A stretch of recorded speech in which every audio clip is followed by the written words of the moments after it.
Let's make this day in history your last day here.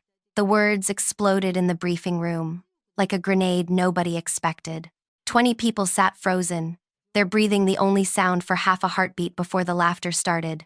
That hollow, nervous kind that people make when they're too afraid to do anything else.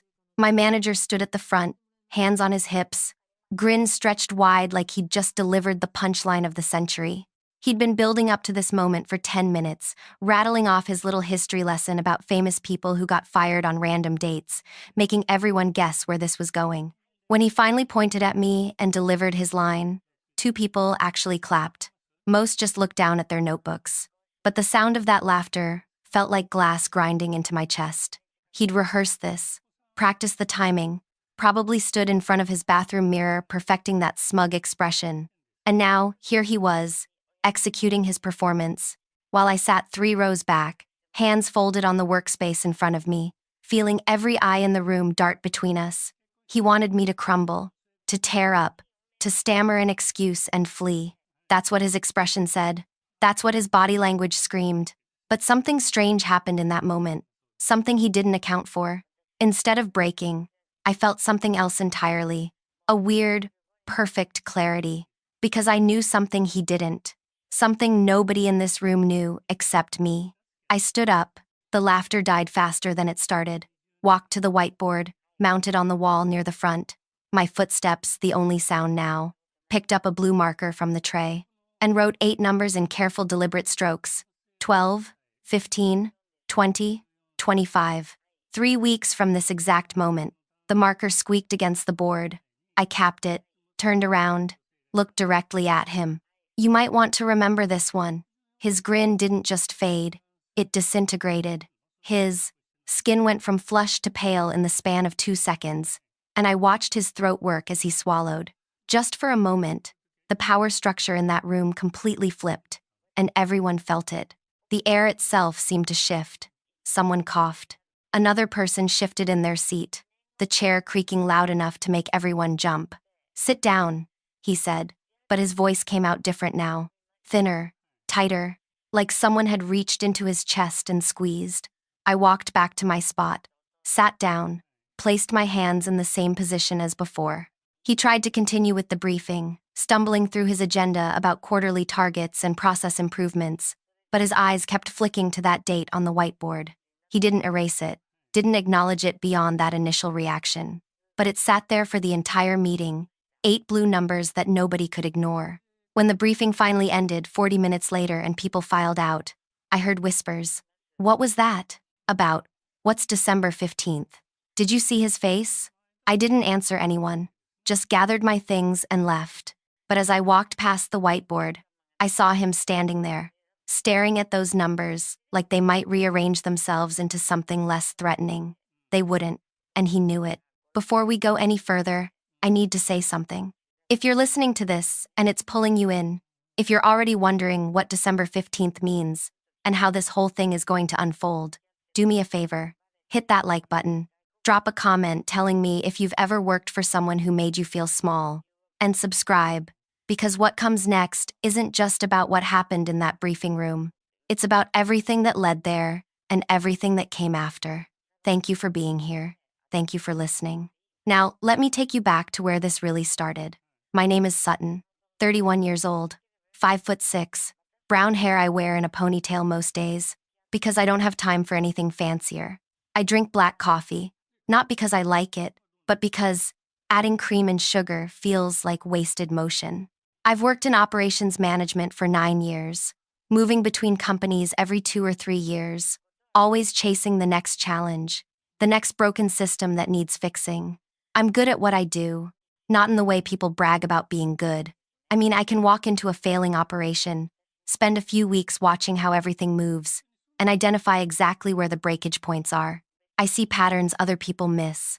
I notice when someone says a deadline is flexible, but their body language says they're panicking. I catch the small lies people tell themselves about why something isn't working, and then I fix it, not with grand announcements or dramatic restructuring plans, just quiet, persistent changes that accumulate until suddenly everything works better and nobody can quite remember when it shifted. The company hired me, 6 months before that briefing. I won't tell you the company name because that's not what this is about. What matters is they brought me in specifically to rebuild the operational framework for our division. Not assist with rebuilding, not support someone else's vision, rebuild it myself, from foundation to finish. The system had been broken for 2 years. Projects routinely exploded past their deadlines. Clients filed complaints weekly. Money hemorrhaged from every initiative like the budget had been slashed open with a blade. Upper management had tried everything. New software, additional training, motivational consultants who made everyone sit through trust falls and personality assessments. Nothing worked, so they went looking for someone who could diagnose the actual problem and actually solve it.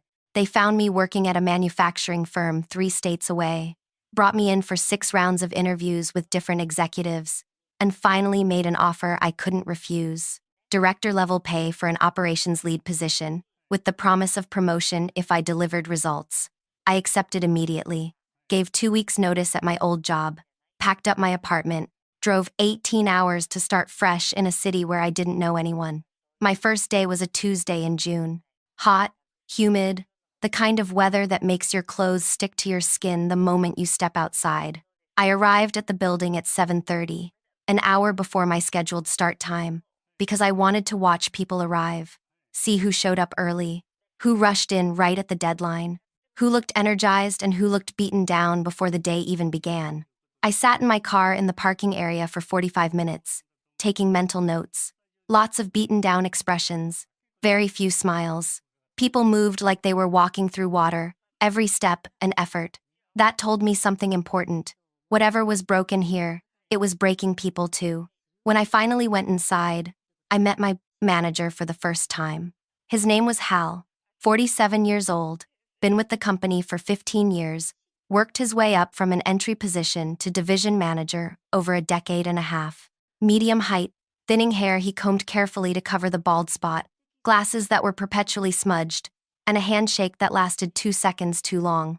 He gave me the tour, showed me the workspace areas, the break rooms, the supply closets, introduced me to the team one by one, 23 people total, and I watched their reactions when he said my role was to rebuild operations. Some looked hopeful, most looked skeptical. 2 people looked actively hostile, like my presence was a personal insult. "We're excited to have you," Hal said as we finished the tour. "Really excited. This team needs fresh perspective, new energy, someone who can come in and help us implement the improvements I've been designing." That last part made my spine straighten. The job description said nothing about implementing someone else's designs. It said I'd be diagnosing problems and creating solutions, but I didn't argue. Not on day one. I just smiled and said I was excited to get started. He assigned me a workspace in the back area, away from everyone else, and left me with a stack of documentation about current processes. I spent the rest of that first day reading through procedures, flowcharts, approval hierarchies. Everything was documented beautifully, color-coded charts, detailed explanations, clear ownership assignments. On paper, this system should have worked perfectly, but I'd been doing this long enough to know that paper doesn't tell the full story. Paper tells you what people want to be true. Reality tells you what actually is. For the first 8 weeks, I barely spoke, just watched.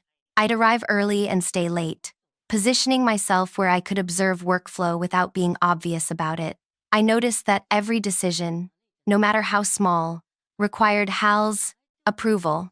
Want to order new supplies? Needs Hal's signature. Client requesting a minor timeline adjustment? Needs Hal's review. Team member suggesting a process improvement? Needs Hal's evaluation. Everything funneled through him. And here's the thing that made this system fatal. He never actually approved anything on time. Requests would sit in his inbox for days, sometimes weeks. People would follow up, and he'd say he was still reviewing, still considering, still making sure we got it right. Meanwhile, projects stalled. Clients grew frustrated. The team worked longer hours trying to compensate for delays they couldn't control. I watched a project coordinator named Iris spend 3 days trying to get approval for a scheduling change that would have saved the client $4,000. By the time Hal finally signed off, the window had passed. The client paid the extra cost and filed a complaint. Hal blamed Iris for not flagging it sooner. Iris didn't argue, just took the blame, and went back to her workspace. I started having conversations, quiet ones, usually over lunch or during breaks. I'd sit with someone and ask simple questions. How long have you been here? What do you like about the work? What makes your job harder than it needs to be? People were cautious at first, gave me corporate-approved answers about teamwork and growth opportunities. But after a few weeks, when they realized I wasn't reporting back to Hal, they started telling the truth. He won't let us make any choices, one person told me. Even stuff we've done 100 times. It all has to go through him. I stayed until midnight last week, waiting for approval on something that took him 30 seconds to review, another said. When I asked why it took so long, he said I needed to be more patient. He takes credit for everything good and blames us for everything bad, a third person admitted. Last month, we landed a huge client renewal. He told upper management it was because of his strategic vision. But it was actually because our team worked weekends for a month straight fixing problems he created. I didn't take notes, didn't record anything, just listened and remembered. By week 10, I had a complete map of the dysfunction in my head. Hal had built a system where he controlled everything but was accountable for nothing. He hoarded authority like it was currency but distributed responsibility like it was garbage. And the team, beaten down by 2 years of this, had learned to keep their heads down and survive rather than innovate or push back. Upper management saw only the surface. They knew results were bad, but they didn't know why. Hal fed them explanations about market conditions, difficult clients, team performance issues. He was a master at deflecting blame while positioning himself as the hero trying to save a failing operation. I realized something in those first 10 weeks.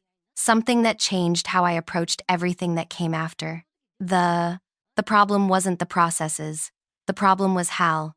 And if I wanted to fix the operation, I had to work around him, not confront him, not report him, not try to change him, just build a better system underneath him, so quietly that by the time he noticed, it would already be working. So I started making changes, tiny ones at first. I'd have a conversation with someone about a decision they needed to make, and instead of telling them to submit it for Hal's approval, I'd ask questions. What would you do if you could choose right now? What's the worst outcome if you make this call yourself? How confident are you in that choice? 9 times out of 10, people knew exactly what needed to happen. They just didn't have permission to act on it. So I started giving them something better than permission. I gave them a framework. Here's what I've noticed. I'd say, on decisions that impact budget by less than $500 and don't change client deliverables, you already know the right answer. What if you just made those choices and documented them afterward? They'd look at me like I'd suggested robbing a bank. But Hal requires approval for everything. Hal requires approval because nobody's ever shown him there's a better way. Make the decision. Document it. If it works out, you've just proven you can handle it. If it doesn't, we'll learn something useful. Either way, the project keeps moving. The first person who tried it was a developer named Cornell. Quiet guy, mid-30s, brilliant at solving technical problems, but terrified of stepping outside established rules. A client needed a minor adjustment to a reporting feature. Normal process meant submitting a request to Hal, waiting 3 to 5 days for approval, then implementing the change. Cornell came to me instead. It's a 2-hour fix, he said. Client needs it by Thursday. If I wait for approval, we'll miss the deadline. Can you do it without breaking anything else? I asked. Absolutely. Then do it. Send Hal an update after it's done, noting that the client had an urgent need, and you handled it to maintain the relationship. Cornell looked terrified and excited at the same time. He made the change. Client was thrilled, sent a personal thank you message that got forwarded to upper management. When Hal saw the update, he called Cornell in. I don't know exactly what was said, but Cornell came out looking relieved. He said, "Good initiative," Cornell told me later. But next time, check with him first. Did he seem actually upset? No, just said it automatically, like he had to say it. That was the crack in the dam. Over the next month, I had similar conversations with 12 different people. Not all at once, never in a group, always one-on-one, casual, framed as exploring possibilities rather than breaking rules. What if you handled routine client communications directly instead of routing them through Hal? What if your team set its own sprint priorities based on client needs? What if we created a shared system for tracking decisions so everyone has visibility without waiting for approval? Each conversation planted a seed. Some grew immediately, others took weeks. But slowly, quietly, the team started operating differently. They made decisions, took ownership, stopped waiting for permission that rarely came, and the results were immediate. Projects that had been stalled for months suddenly moved forward. Clients who'd been furious started sending compliments. Deadlines got met, budgets stopped bleeding. Upper management noticed. I started getting invited to meetings I wasn't technically senior enough to attend. Division heads would ask my opinion on operational questions. The executive team requested a brief update on what was changing and why. I kept my answers simple and never mentioned Hal's bottleneck. The team has a lot of expertise, I'd say. We're just creating space for them to use it. Hal noticed too. That's when everything shifted. At first, he seemed pleased, proud even. The changes I've been implementing are really starting to pay off, he announced in a briefing. I was sitting in the back, listening to him describe improvements I'd designed, and the team had executed as if he'd orchestrated the entire thing. Nobody corrected him. I didn't either. Not yet. But then the comments started. Little digs. Subtle undermining. During a meeting with a division head, Hal interrupted me mid-sentence. Well, some of us actually understand the big picture here. Sutton's still learning how we do things. The division head looked uncomfortable but didn't push back. During a client call, Hal jumped in to clarify a point I'd made, essentially repeating what I'd said but positioning it as correction. What Sutton means, and she's still developing her communication skills, is that we'll have this completed by next week. The client looked confused. I stayed quiet. It got worse. He started assigning me tasks that were clearly beneath my role. Can you compile these reports for me? I need them formatted by tomorrow. Can you sit in on this meeting and take notes? I want detailed documentation. Can you follow up with these 7 people about their project status? I don't have time. I did the work. Every single task he assigned, no matter how menial, I completed perfectly and on time. Because I understood something he didn't. Every time he tried to diminish me, he was actually giving me access. Access to information. Access to relationships. Access to the inner workings of dysfunction he didn't realize I was documenting in my head. When I compiled his reports, I saw which numbers he emphasized and which he buried. When I took notes in his meetings, I heard how he spoke differently to executives versus his team. When I followed up with people about project status, I built relationships with folks across the entire organization. 3 months into my time there, upper management called me to an off-site meeting. Just me. No agenda. Meeting scheduled at a location 15 minutes from the office, at a time when I'd normally be in our weekly team sync. I told Hal I had a personal appointment. He barely looked up from his computer. Fine. Be back by 2. I drove to the address they'd given me, a meeting space attached to a hotel, wondering if I was about to be let go. Maybe someone had complained about the changes I'd been encouraging. Maybe Hal had finally figured out what I was doing and reported me. I walked into the room expecting bad news. Instead, I found 3 executives sitting at a round table with coffee and pastries laid out, like this was a casual conversation rather than my execution. Sutton, thank you for coming, the CEO said.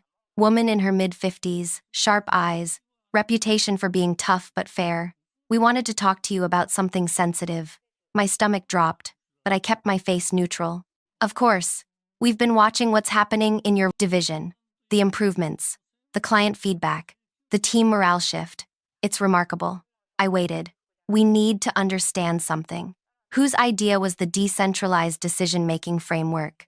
I could have lied, could have said it was collaborative, could have deflected. Instead, I told the truth. Mine. The team had the expertise. They just needed permission to use it, without everything bottlenecking through approval chains. The 3 executives exchanged glances. And Hal's role in this? One of them asked. I chose my words carefully. Hal built a system that prioritized control. I built a system that prioritizes velocity. They coexist because the team knows how to navigate both. The CEO leaned forward. Here's why we're really asking. We want to create a new role, Director of Operations. reporting directly to this executive team. Authority over all divisional workflows and reporting structures. Ability to implement the kind of changes you've been making in your division across the entire organization. We want you for that role. I sat there processing what she'd just said. Director level. Reporting to executives. Authority over all divisions, which meant authority over Hal. What's the timeline? I asked. We're planning to announce it December 15th, during the year-end leadership meeting. It's our biggest annual gathering. All division managers, all operational leads, all executives. We want you to present your vision for how operations should work going forward. We'll announce your promotion during that presentation. And Hal? I asked. The CEO's expression didn't change. Your current manager will be transitioned to an individual contributor role. No direct reports, no budget authority, just technical work. It's already approved by this executive team. The decision is final. I should have felt triumphant, vindicated. Instead, I felt something more complicated. Why not tell him now? Because we need these next 3 months to be normal. We're watching how the division performs under your unofficial leadership. We're documenting results. We're building the case for why this structural change is necessary. If Hal knows what's coming, he'll either sabotage the operation to prove you can't handle it, or he'll try to take credit for everything to save his position. We need clean data. Can you do this? Can you work under him for 3 more months knowing what's coming? I thought about every dig he'd made, every time he'd taken credit for work he didn't do, every team member I'd watched him diminish. Yes, I said, I can do that. One more thing, the CEO said. This stays completely confidential. You can't tell anyone, not the team, not your friends, not family. If this leaks before December 15th, we'll have to reconsider the entire plan. Understood. We shook hands. I drove back to the office, walked into the building, sat down at my workspace. And for the first time in 3 months, I smiled while Hal was talking in a briefing. The next 3 months were the strangest of my professional life. Every morning, I'd wake up knowing I was going to be Hal's boss in a matter of weeks. Every day I'd show up and let him treat me like I was beneath him. He got bolder, meaner, started making jokes at my expense during briefings. Sutton has a lot of ideas about how things should work, which is cute because she's been here less than a year and I've been doing this for 15. Laughter from people who were too scared not to laugh. Some people think reading a few books about operations makes them experts. Some of us actually learned by doing. More uncomfortable chuckles. I'd sit there, taking notes, keeping my expression neutral. After meetings, team members would approach me quietly. Are you okay? They'd ask. That was harsh. I'm fine, I'd say. He's just stressed about year-end numbers. But I started documenting, not officially, just mental notes about every comment, every slight, every time he claimed credit for someone else's work. The briefing, where he made his history joke, was the culmination. He'd been planning it for days. I'd heard him practicing the cadence in his workspace. This day, in history, pause for effect. Your last day here. Bigger pause for the laugh. He thought it was brilliant. Thought he'd finally found the perfect way to put me in my place in front of everyone. When he actually delivered it that morning, and people actually laughed, something in me crystallized. Not anger, something colder and more focused. I stood up before I consciously decided to move, walked to the whiteboard while the room went silent, wrote the 15th of December 2025 in blue marker, turned around. You might want to remember this one. His face drained of color so fast I thought he might pass out, but he recovered. Tried to. Sit down, he said, voice tight. I did. And I watched him try to continue the briefing while that date sat on the whiteboard behind him. 8 numbers that clearly meant something he couldn't identify. After that briefing, everything changed. Hal started being nice to me. Not genuine nice. Desperate nice. Sutton, I'd love your input on this client proposal. Sutton, what do you think about the direction we're taking with the automation project? Sutton, I know I've been hard on you, but it's because I see real potential. During a one-on-one meeting 2 weeks before December 15th, he actually tried to mentor me. You've got talent, he said. Raw talent. With the right guidance, you could really go somewhere in this organization. I'd like to invest more time in developing your skills. I nodded, thanked him, kept working. People started asking me about the date. What's December 15th? What did you do? Why did he look so scared? I didn't answer, just smiled and changed the subject. The mystery made it worse for Hal. He checked the calendar obsessively, asked people if they knew about any scheduled announcements, looked increasingly stressed. 1 week before the date, he called me into his workspace. Door closed. Just the two of us. Whatever you're planning, he said. Whatever you think you know, let's talk about it now. We can work this out. I looked at him with genuine curiosity. I'm not planning anything. Then what's December 15th? The year-end leadership meeting, I said. It's been on the calendar for 6 months. All division managers are required to attend. All operational leads are invited. The executive team is presenting the vision for next year. I watched understanding flicker across his face. He'd forgotten, completely forgotten, about the biggest meeting of the year. Right, he said. Of course. I'll be there. I figured you would be, I said. It should be really interesting. December 15th arrived on a Wednesday. Clear sky, unusually warm for winter, the kind of day where everything feels sharper somehow. I woke up at 5 in the morning without an alarm, adrenaline already flooding my system. Spent an hour going over my presentation one final time. 15 slides, clean visuals, data that told an undeniable story. I'd practiced the delivery 40 times over the past week, timing it perfectly to 14 minutes and 30 seconds. Confident but not arrogant. Visionary but grounded in specifics. I wanted every word to land exactly right. Got dressed carefully. Navy suit, white blouse, low heels that wouldn't click too loudly when I walked to the front of the room. Simple jewelry, hair pulled back neat. I looked at myself in the mirror and barely recognized the person staring back. 6 months ago, I'd been someone else.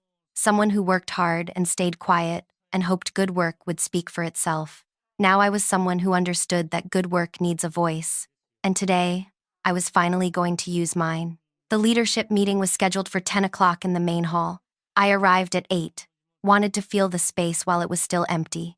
The hall was huge, easily fit 200 people, with rows of seats arranged theater-style facing a stage area with a podium and a massive display behind it.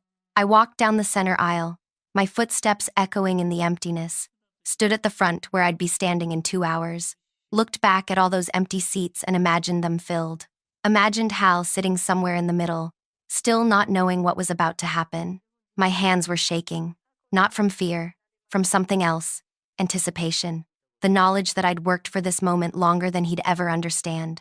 People started arriving around 9:15. Division managers, operational leads, executives, senior staff from every department. I positioned myself near the back, watching everyone file in. Saw familiar people from my division. Cornell gave me a small wave. Iris smiled. Others nodded as they passed. Then I saw Hal enter, wearing a suit that looked like he'd bought it specifically for this meeting. He scanned the room, spotted me in the back, and his expression flickered through several emotions too quickly to name. He found a seat in the 3rd row, prime location, close enough to be visible to executives, but not so close that he looked desperate. He thought he was untouchable. After 15 years with the company, after surviving restructurings and leadership changes and economic downturns, he believed nothing could shake his position. I could see it in the way he sat, comfortable, confident, safe. The room filled quickly. By 9:50, every seat was occupied and people stood along the walls. This was the biggest turnout in years, someone whispered behind me. Everyone wanted to hear the executive team's vision for the coming year. At exactly 10 o'clock, the CEO walked onto the stage. The room went quiet instantly. She didn't need to ask for attention. Just her presence commanded it. "Good morning," she said, her voice carrying easily to the back without a microphone. "Thank you all for being here. This has been a remarkable year for our organization. We've faced significant challenges, market volatility, client demands that pushed us to our limits, internal processes that needed serious examination. But we've also seen extraordinary growth, not just in revenue, though that's up 18%, not just in client retention, though that's at a 5-year high. We've seen growth in how we work, how we think, how we solve problems." She paused, letting her words settle. This year, we've seen remarkable improvement in operational efficiency, particularly in one division: projects completing on time, client satisfaction up 40%, budget adherence. That's been the best in company history. And when we dug into why this was happening, we discovered something important. Someone had completely rebuilt how that division works. Not through top-down mandates, not through expensive consultants, through quiet, persistent innovation that put decision-making power in the hands of people. Closest to the work, I felt every muscle in my body tense. This was it, the moment I'd been waiting for and dreading in equal measure. Hal shifted in his seat, straightening his spine, getting ready for recognition.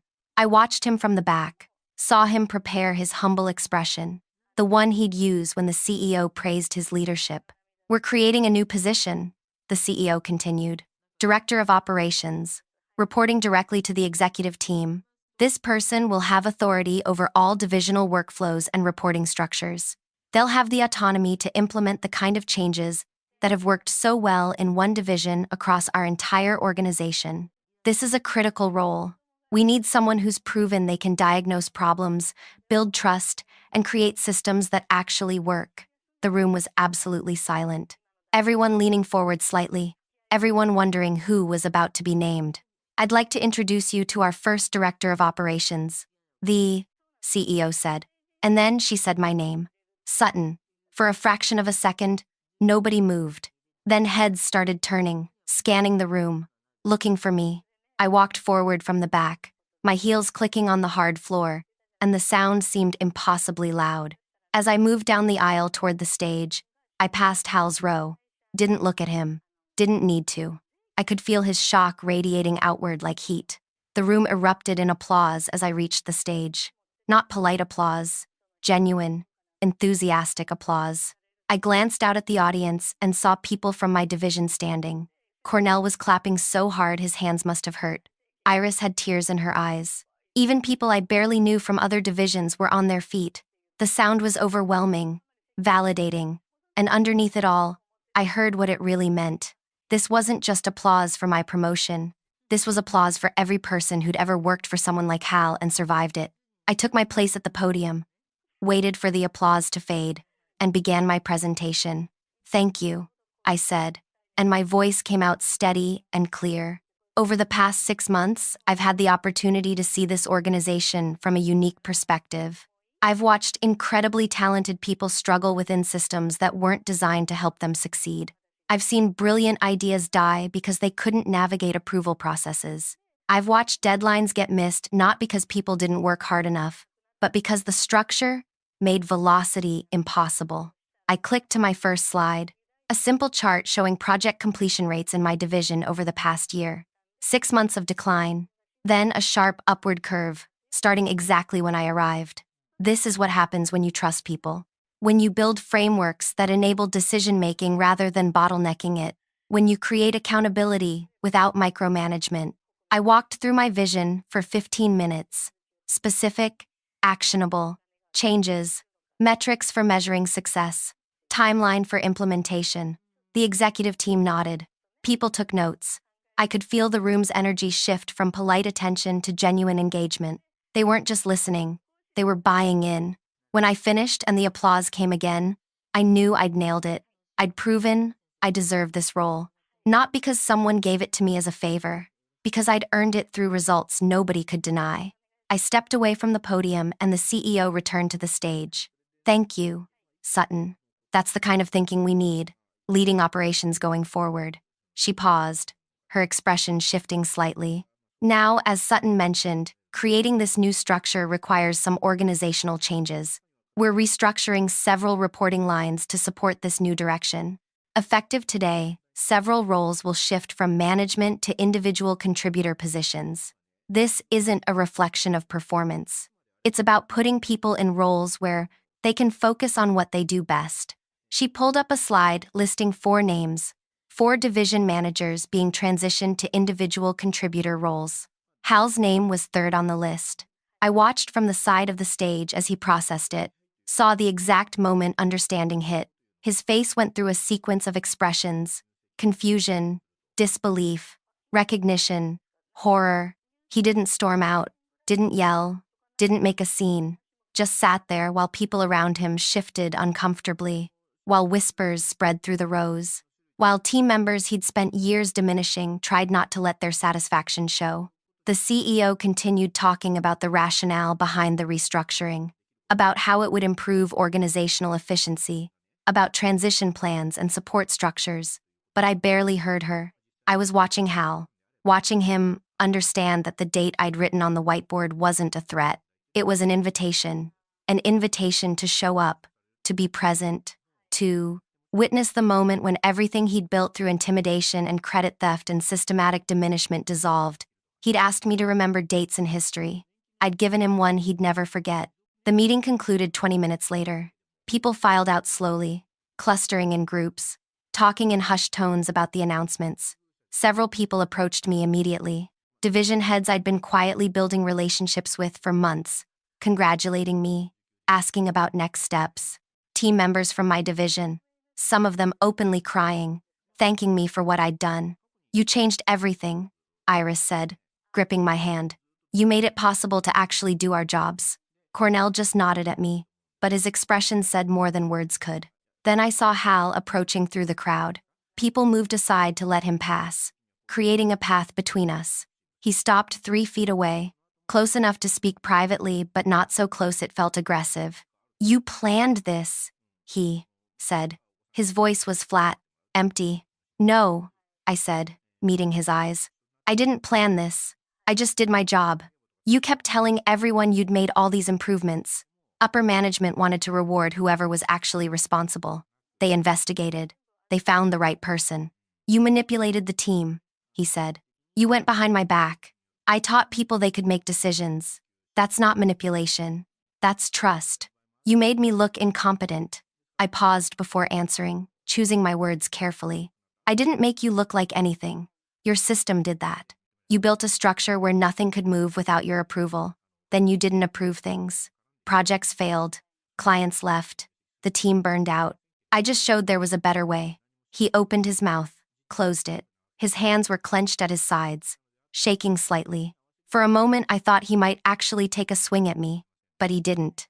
Just stood there, a man watching his entire professional identity crumble. "What happens now?" he asked finally. "You have a role," I said. "Individual contributor, technical work. You're good at the technical stuff, Hal. You always were. It's the management part you struggled with. Maybe this is better for everyone, including you." It wasn't a question. "Yes," I said, "including me." He nodded slowly, turned, and walked away. I watched him leave the hall, shoulders hunched, moving like someone who'd aged a decade in an hour. Part of me felt bad for him. A small part. The part that understood he'd probably never wanted to be a manager who diminished people. He'd just gotten scared somewhere along the way. Scared of losing control. Scared of being irrelevant. Scared of admitting he didn't have all the answers. And that fear had turned him into someone who hurt people to feel powerful. But the larger part of me felt something else. Relief. Vindication. And underneath it all, a fierce, burning satisfaction that I'd proven what was possible. When you stop asking for permission and start creating change. The rest of that day blurred together. More congratulations. Meetings with the executive team about transition plans. Conversations with division managers who had 1,000 questions about how the new structure would work. By 6 o'clock, I was exhausted in a way I'd never been before. Not physically tired, emotionally drained. I drove home in silence, parked in my apartment lot, and sat in my vehicle for 20 minutes, just breathing. I'd done it, actually done it. The person who'd tried to humiliate me in front of 20 people was now reporting to someone else while I had a director title and authority over the entire organization's operations. It should have felt like pure victory. But it felt more complicated than that, because this wasn't really about Hal. It never had been. It was about everyone who'd ever been made to feel small by someone with power. Everyone who'd had their work stolen and their ideas dismissed. Everyone who'd sat in briefings and taken insults because they needed their jobs. I'd won for them too. And that weight felt heavier than any promotion. Thank you for sticking with this story all the way to the end. If this resonated with you, if you've ever had to fight for recognition in a place that tried to keep you down, leave a comment, tell me about it, and subscribe, because sometimes the best outcome isn't destroying someone who hurt you. Sometimes it's building something so undeniably good that their destruction becomes irrelevant. The next morning, I showed up for my first day as Director of Operations. New workspace on the executive floor, new title on my email signature, new authority that felt both thrilling and terrifying. But the first thing I did wasn't strategic, wasn't political. I walked down to my old division and gathered the team. I need you to know something, I told them. What happened yesterday wasn't about revenge. It was about results. You did the work. You took the risks. You trusted a new system when you had every reason not to. This promotion is yours as much as mine. And I promise you, I will never forget that. They worked harder that day than I'd ever seen. Not because they had to, because they wanted to. That's what happens when people feel valued. When they have a leader who protects them instead of diminishing them. When they know their contributions actually matter. As for Hal, he showed up that morning too. Took his new individual contributor role, set up at a different workspace, reported to a manager who was young enough to be his daughter. I saw him in the hallway once. We made eye contact. He looked away first, and I realized something important. I didn't need him to apologize, didn't need him to acknowledge what he'd done, didn't need closure, or confrontation, or dramatic final words. I just needed him to stop having power over people who deserved better. Mission accomplished.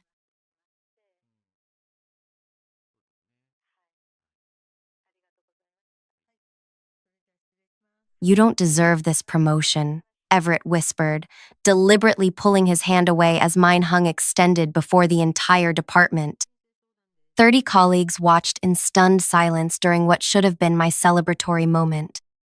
The conference room felt like it had been drained of oxygen as Everett turned his back on me to chat with board members, leaving me standing alone on the small platform. My fingers curled into my palm, a quiet surrender. 2 years of stolen ideas, dismissed suggestions, and conveniently scheduled meetings that ensured I'd miss important presentations had culminated in this moment of public humiliation. The Crystal Award in my other hand, engraved with Excellence in Innovation, suddenly felt heavier than it should. I forced my lips into a smile that felt like a grimace and stepped down from the platform, navigating through sympathetic glances and awkward shoulder pats. But beneath my embarrassment burned something fiercer: certainty. Because whatever it didn't know, what no one at Bloom Design Studios knew, was that for 3 years, I'd been serving as a respected judge for the International Design Innovation Committee, evaluating breakthrough concepts from across the globe under strict confidentiality. And in exactly 8 weeks, Everett's revolutionary project would be sitting before me at the judge's table. Before I tell you what happened next, let me ask you something. Have you ever stood in a room full of people and felt completely invisible? That's how I felt every day at this company, despite being the one who kept the lights on. If you've ever been underestimated or pushed aside, stick with me until the end, because this story isn't just about revenge, it's about restoration. My name is Phoebe Thaler. I'm 32, and until that promotion ceremony, I'd spent 4 years as a sustainability analyst at Bloom, a mid-sized design firm that specialized in eco-friendly product development. I was hired for my master's research on biodegradable polymers, but Everett quickly relegated me to background tasks while presenting my findings as his own. I'm not naturally confrontational. My grandmother raised me to believe that excellence speaks for itself, that quiet persistence outlasts loud ambition. She taught me to cook without recipes, to garden by the moon's phases, and to solve problems with patience rather than force. These weren't just homespun philosophies, they were survival strategies for a woman who'd raised 3 children alone while running a small business in rural Pennsylvania. Your work should be a reflection of your character, she'd tell me, kneading bread dough with hands strong from decades of hard work, and your character should be unimpeachable. I carried those words with me through college, through graduate school, and into my professional life. Which is why, when the International Design Innovation Committee contacted me 3 years ago about serving as an anonymous judge, I accepted without hesitation. The committee operated with strict confidentiality. Judges remained unknown to prevent industry influence. My specialty was sustainability metrics, assessing how designs balanced environmental impact with practical implementation. The evaluation framework I developed was becoming the global standard in competition judging. While at work, Everett repeatedly shot down my sustainability proposals as impractical idealism. After the handshake incident, I returned to my desk, opened my personal calendar, and confirmed what I already knew. In 8 weeks, I would be leading the committee's annual championship event. The same event where Everett had submitted his project for consideration. Everything okay? I looked up to find Zeke, our IT specialist, standing at my desk. His kind eyes held genuine concern behind round glasses. "You handled that with more grace than most would have," he said quietly. I closed my calendar. Not much choice in the moment. "There's always a choice." Zeke placed a cup of herbal tea on my desk. "You could have thrown that award at his head. Very satisfying, but probably career-limiting." I laughed despite myself. "I need this job." "No," Zeke said, suddenly serious. "They need you. Everett just hasn't figured that out yet." I sipped the tea, chamomile with a hint of lavender, and felt my shoulders relax slightly. "Thanks, Zeke." "Anytime." He tapped my desk twice before walking away. "Some people build their castles by knocking down everyone else's. Doesn't make them stronger, just makes them the only one left standing." As I watched him go, something shifted inside me. I'd been playing defense for years, trying to protect my ideas while Everett claimed them as his own. Maybe it was time to change strategies. For the next 2 months, I maintained professional distance. I completed assignments, attended meetings, and watched Everett swagger through the office, bragging about his upcoming competition entry.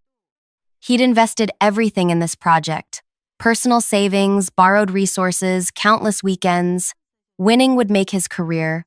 Losing would devastate him financially and professionally. What he didn't know was that his revolutionary sustainable packaging design, the one he'd been developing in secret, was built on principles I'd outlined in a proposal he'd rejected 9 months earlier. He'd dismissed my ideas as unrealistic in our team meeting, then quietly incorporated them into his personal project. I could have confronted him. I could have reported him to the board. But something held me back, not fear, but curiosity. I wanted to see how far he would go, how completely he would claim my concepts as his own. One Tuesday afternoon, 3 weeks before the competition, Everett called an all-hands meeting.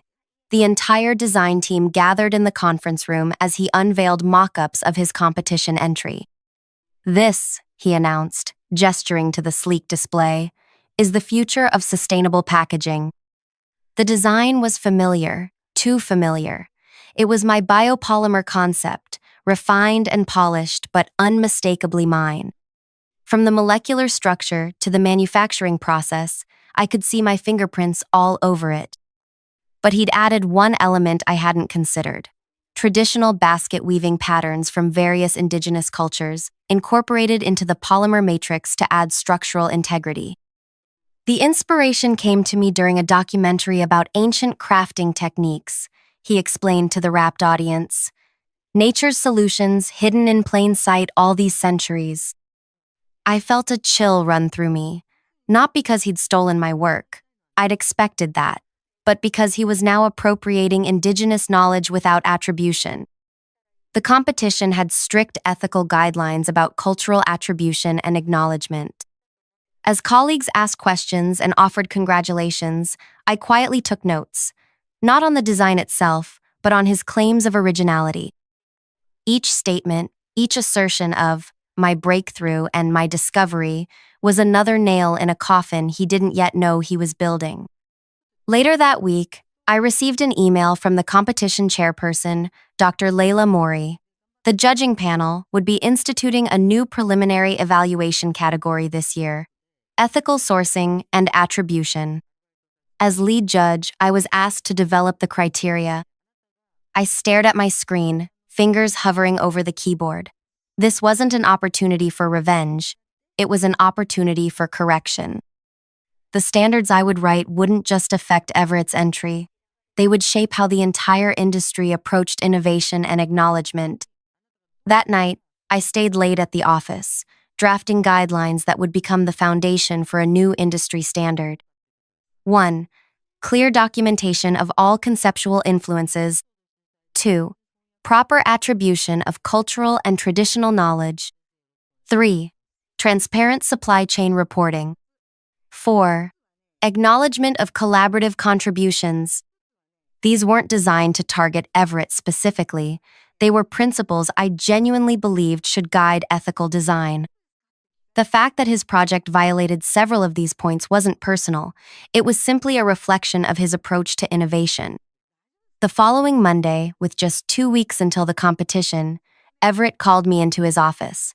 His expression was uncharacteristically conciliatory as he gestured for me to sit. "Phoebe," he began, leaning forward across his desk, "I've been reflecting on the promotion ceremony, and I want to apologize for my behavior." I kept my face neutral, though surprise rippled through me. In 4 years, I'd never heard Everett apologize to anyone.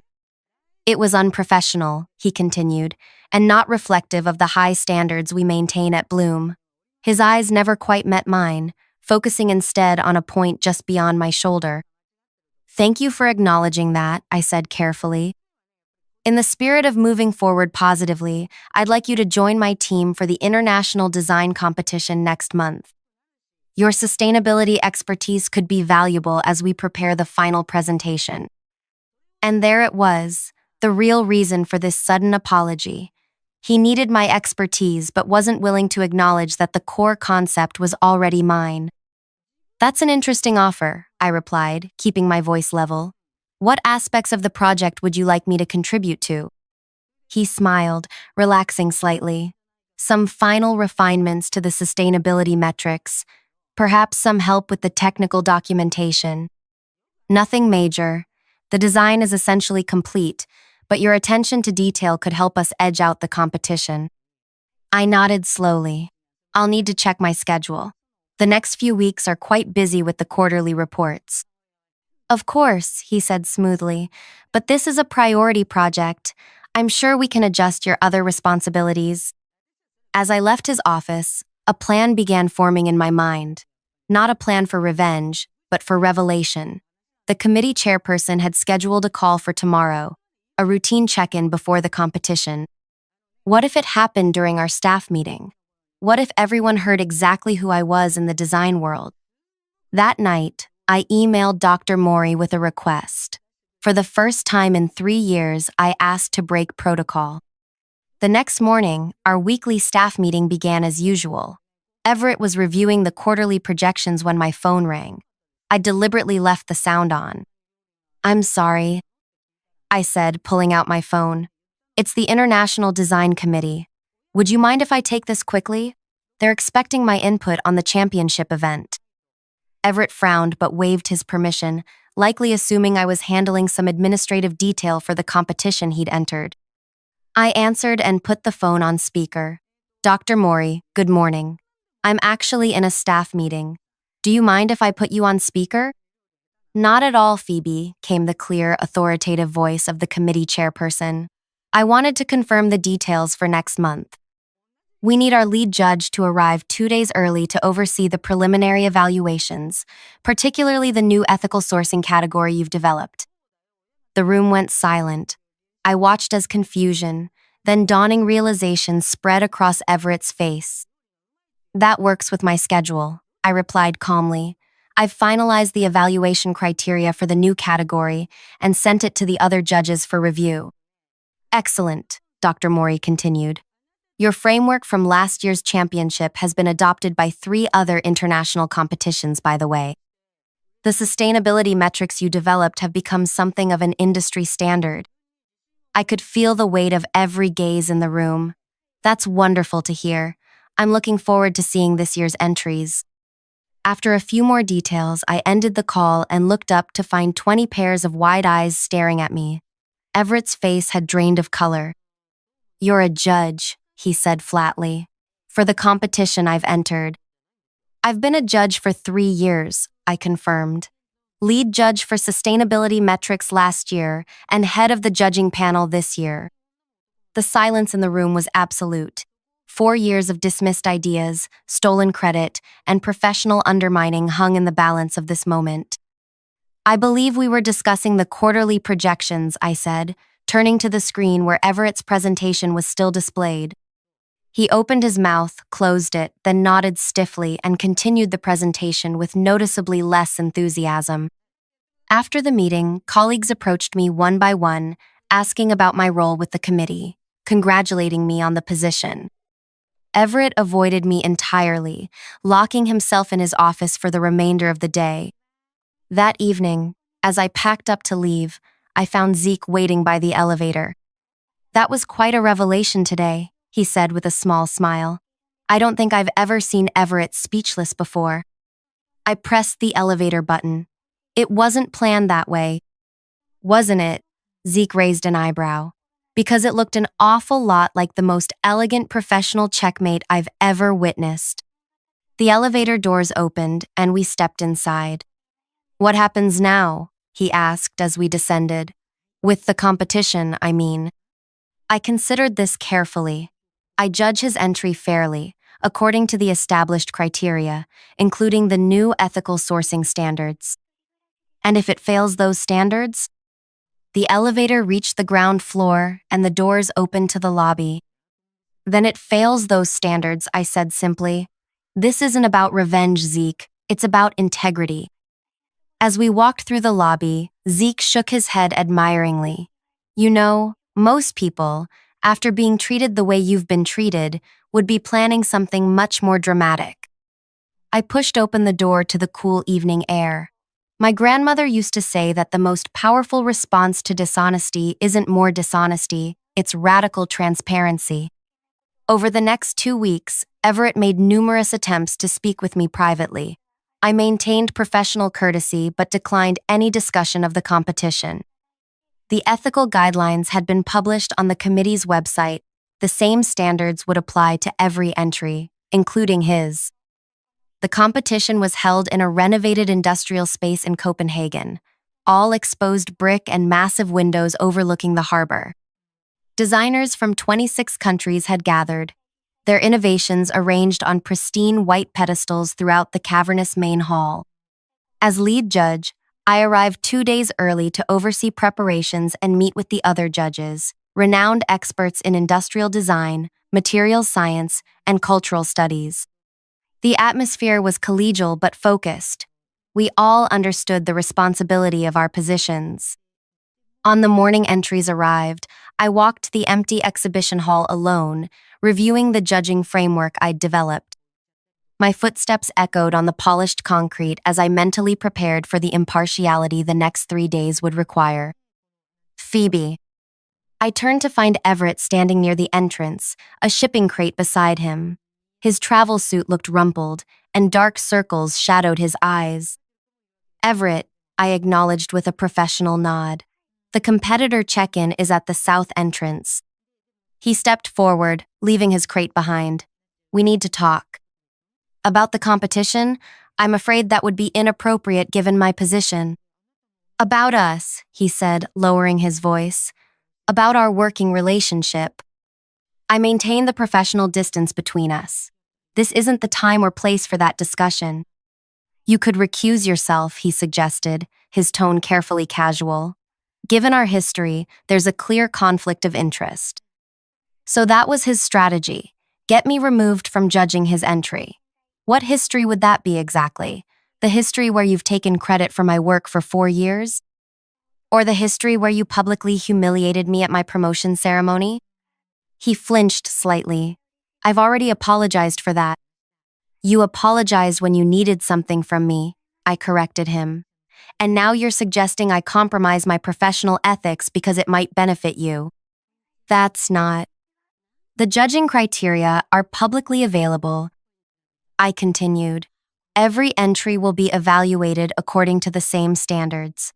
If your design meets those standards, you have nothing to worry about." His expression hardened. "This new ethics category, You created it specifically to target me. I created it to address a gap in how we evaluate innovation. I replied evenly.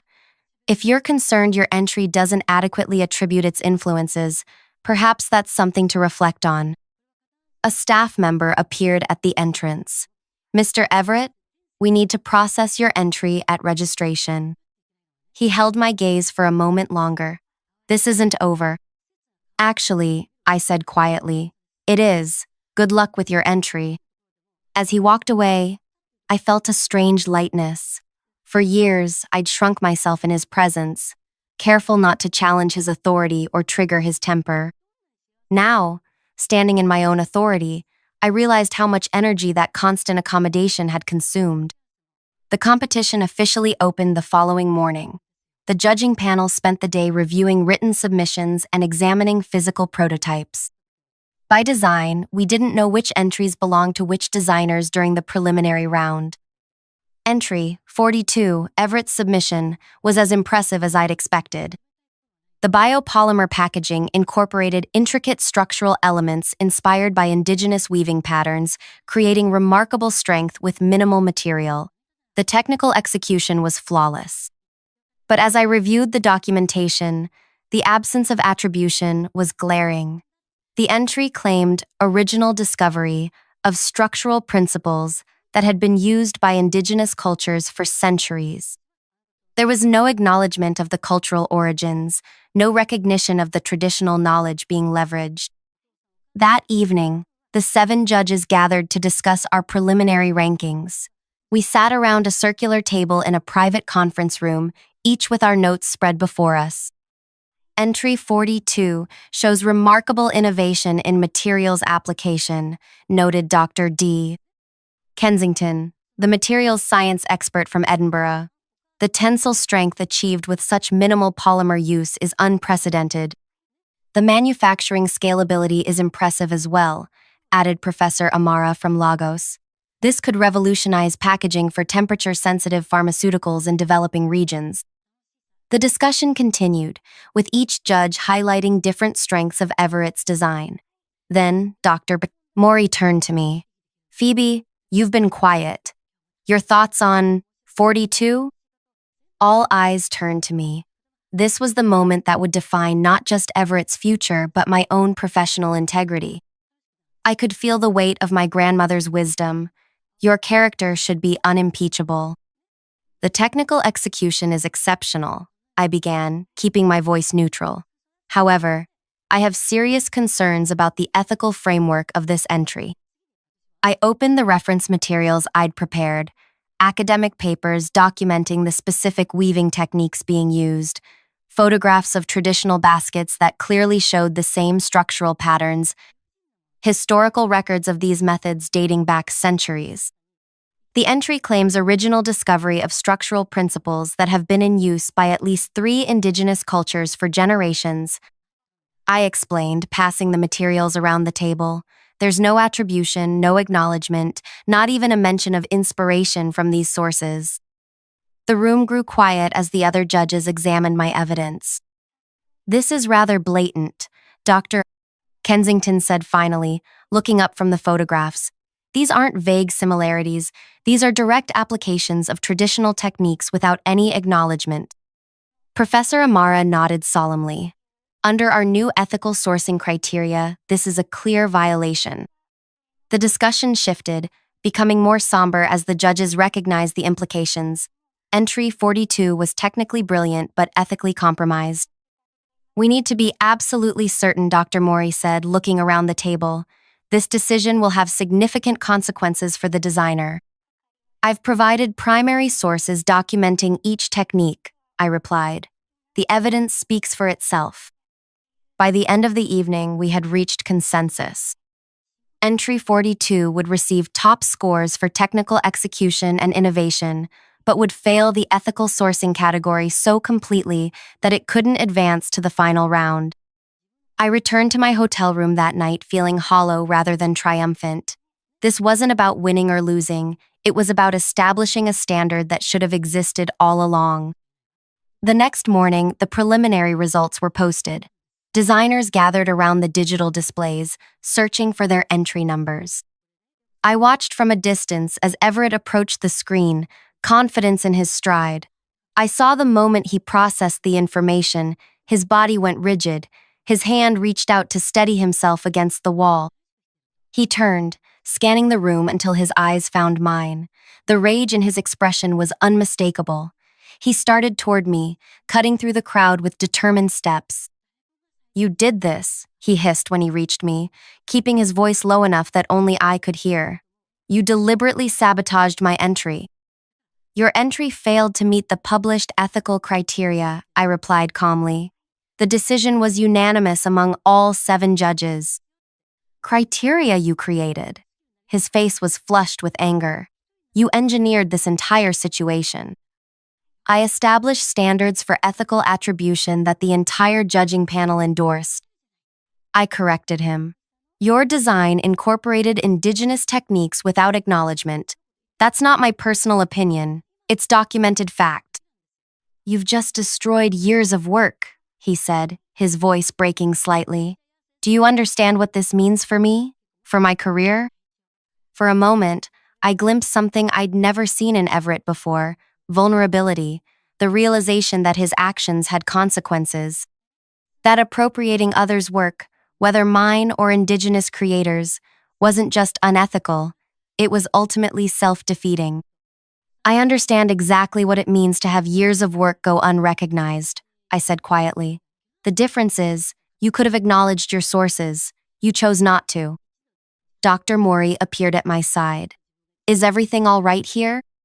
"Fine," Everett said, straightening his posture and forcing a neutral expression, just congratulating the judge on her thorough evaluation process. He walked away, shoulders rigid with suppressed fury. "That looked intense," Dr. Mori observed.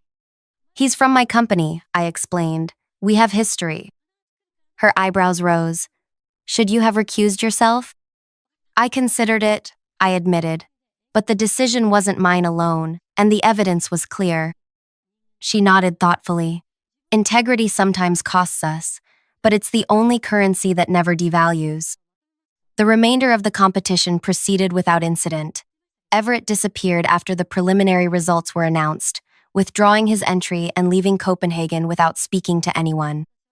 The grand prize ultimately went to a design team from South Korea, whose biodegradable packaging incorporated traditional Hanji papermaking techniques with full attribution and partnership with traditional craftspeople.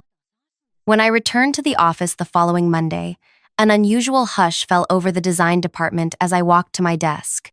Zeke intercepted me by the coffee machine, his expression concerned. "Everett called an emergency board meeting yesterday," he murmured. "Claimed you had a personal vendetta and abused your position as judge." My stomach tightened, but I kept my expression neutral. The judging panel was unanimous. I have documentation. "You might need it," Zeke warned. "He's pushing for your termination." Before I could respond, my desk phone rang. The CEO's assistant was requesting my immediate presence in the boardroom. The walk to the executive floor felt endless. I'd done nothing wrong, had acted with complete professional integrity, yet now my job was in jeopardy. The irony wasn't lost on me. I might lose my position for upholding the very standards the design industry claimed to value. The boardroom door was heavy, requiring a deliberate push to open. Inside, the company's 7 board members sat along one side of a long table. Everett stood at the head, mid-presentation. He froze when I entered. "Ms. Thaler, thank you for joining us," said Amelia Brandt, the CEO. Her expression revealed nothing as she gestured to an empty chair. "Please, have a seat." I took the indicated chair, directly opposite the board members, feeling like I was facing a tribunal. The presentation screen behind Everett displayed a slide titled "Ethical Concerns, Conflict of Interest." Mr. Everett was just explaining his perspective on what occurred at the International Design Competition. Amelia continued. "He's raised concerns about potential impropriety in the judging process." I met her gaze steadily. "I understand his concerns. I'm prepared to address them." The timing of this new ethics category was clearly targeted.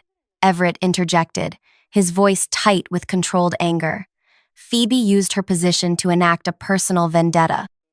That's a serious accusation, Amelia noted. Miss Thaler, your response? I opened my laptop and connected it to the room's display system. May I present some documentation? At Amelia's nod, I pulled up the materials I'd shown the judging panel, the academic papers, the historical photographs, the side-by-side comparisons of indigenous techniques, and Everett's design. The ethics category wasn't created to target any specific entry, I explained, my voice calm and professional. It was established to address a gap in how innovation is evaluated. All entries were judged according to the same criteria, which were published well before the competition. I displayed the email timeline showing when the criteria were developed and published, then continued. Mr. Everett's entry incorporated these specific traditional techniques without attribution. The decision to disqualify the entry was unanimous among all 7 international judges. The board members leaned forward, examining the evidence on the screen. One of them, Dr. Kimball, looked up at Everett. Did you incorporate these indigenous techniques? Everett's confidence wavered visibly. I was inspired by certain traditional approaches. That's not what I asked, Dr. Kimball interrupted. Did you use these specific techniques without attribution? The room grew silent as Everett struggled to formulate a response that wouldn't incriminate him. Finally, he said, the design industry has always built upon existing concepts. Nothing is truly original. That's precisely why attribution matters, I said quietly. Innovation doesn't happen in isolation. The ethical standard isn't about not being influenced. It's about acknowledging those influences honestly. Amelia studied Everett carefully.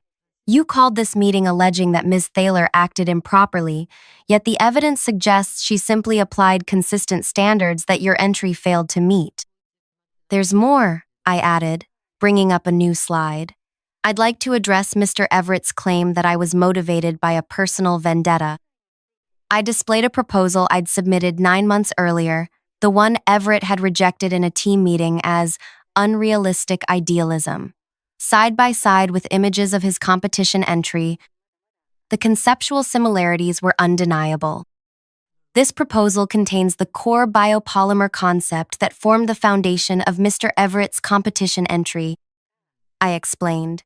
He rejected it publicly, then developed it privately for his own recognition.